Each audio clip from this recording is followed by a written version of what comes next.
Hi friend, ನಮಸ್ಕಾರ. ಎಲ್ರಿಗೂ ಒಂದು ವಿಷಯ ತಿಳಿಸಬೇಕು. ನಾಳೆ ರಿಯಲ್ ಸ್ಟಾರ್ ಉಪೇಂದ್ರ ಅವರು ಪೈ ಇಂಟರ್ನ್ಯಾಷನಲ್ ಸಂಸ್ಥೆನ ಉದ್ಘಾಟನೆ ಮಾಡೋಕ್ಕೆ ಬರ್ತಾಯಿದ್ದಾರೆ. ಅವರು ಅದರ ಅಂಬಾಸಿಡರ್. ಉಪೇಂದ್ರ ಅವ್ರ ಬಗ್ಗೆ ನಮಗೆ ಭಾಳ ಗೌರವ ಇದೆ, ಪ್ರೀತಿ ಇದೆ. ನಿನ್ನೆ ಮೈಸೂರಿನಲ್ಲಿ ಒಂದು 10 ವರ್ಷದ ಮಗು ಮೇಲೆ ರೇಪ್ ಅಂಡ್ ಮರ್ಡರ್ ಆಗಿದೆ. ಅವರು ಗುಲ್ಬರ್ಗ ಸೈಡ್ನವರು. ಅವರ ರೋದನೆ ಹೇಳೋಕ್ಕಾಗಲ್ಲ, ಕೇಳೋಕ್ಕಾಗಲ್ಲ, ಅಷ್ಟು ನೋವಿದೆ ಅವರಿಗೆ. ಇವತ್ತು ಅವ್ರ ಊರಿಗೆ ಹೋಗೋದಕ್ಕೂ ಕಷ್ಟ ಇದೆ. ಆ ಕಷ್ಟದಲ್ಲಿ ಅವರಿದ್ದಾರೆ. ಉಪೇಂದ್ರ ಅವರು ಮೈಸೂರಿಗೆ ಬರ್ತಾಯಿದ್ದಾರೆ. ಪೈ ಇಂಟರ್ನ್ಯಾಷನಲ್ ಸಂಸ್ಥೆನ ಬಿಡುಗಡೆ ಮಾಡ್ತಾಯಿದ್ದಾರೆ.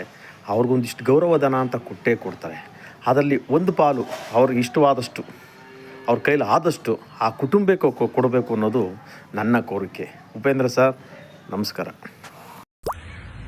ಎಲ್ರಿಗೂ ನಮಸ್ಕಾರ. ಮೈಸೂರು. ನಾಳೆ 11ನೇ ತಾರೀಕು 11 ಗಂಟೆಗೆ ಮೈಸೂರಲ್ಲಿರೋ ಕುವೆಂಪು ನಗರಕ್ಕೆ ಪೈ ಇಂಟರ್ನ್ಯಾಷನಲ್ ಶೋರೂಮ್ನ ಉದ್ಘಾಟನೆ ಮಾಡೋಕ್ಕೆ ಬರ್ತಾ ಇದ್ದೀನಿ.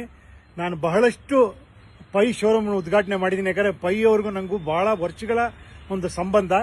ಈ ಸತಿ ಮೈಸೂರಿಗೆ ಕರೆದಿದ್ದಾರೆ, ಮೈಸೂರಿಗೆ ಬರ್ತಾ ಇದ್ದೀನಿ. ಎಲ್ಲರೂ ಬನ್ನಿ, ಮೀಟ್ ಮಾಡೋಣ. ಪೈ ಇಂಟರ್ನ್ಯಾಷನಲ್ ಶೋರೂಮ್ಗೆ ಶುಭವಾಗಲಿ, ಒಳ್ಳೇದಾಗಲಿ. Thank you sir. ಈಗ ಅವ್ರಿಗೆ ಅದಕ್ಕೂ ಕಾಸಿಲ್ಲ ಸರ್. ಈಗ ಈ ವರ್ಷ ಏನು ಬಿಸ್ನೆಸ್ ಇಲ್ಲ, ಏನಿಲ್ಲ. ಈಗ ಹೋಗ್ಬೇಕಂದ್ರ ಭಾಳ ಕಷ್ಟ. ಏನ್ ಮಾಡ್ಬೇಕು?